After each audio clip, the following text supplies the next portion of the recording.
As a Catholic, the Pope is the vicar of Christ, the successor of Peter, the head of the church. And in theological matters, as a Catholic, I believe that when he pronounces himself from the chair of Peter, which actually is very rare, he's infallible in those decisions. That does not extend to political issues like the economy. On moral issues, he speaks with incredible authority, and he's done so consistently on the value of life, on the sanctity of life, on the importance of marriage, and on the family.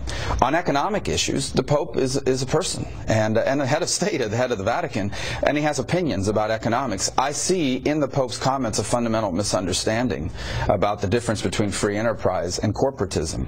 In much of Latin America, where he's deeply rooted, the word capitalism basically means corporatism, which is these large companies connected to government dominate the society and dominate the economy. In America, free enterprise is something very different. It is a place where it doesn't matter if you have buddies that work in government or not. If you have a good idea and you're willing to work hard, you can get ahead. And the evidence is look around the world.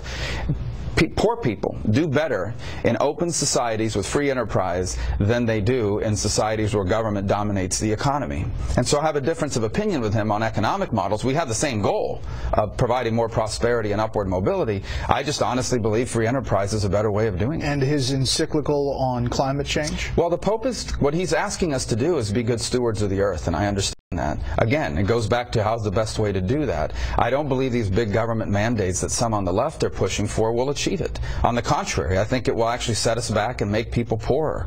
I think the better approach is to allow innovation and competition and market forces to drive us in that direction, and the evidence is there. America has a cleaner environment than the Chinese do, which is a closed society and supposedly one that has, is still committed to the notion of communism.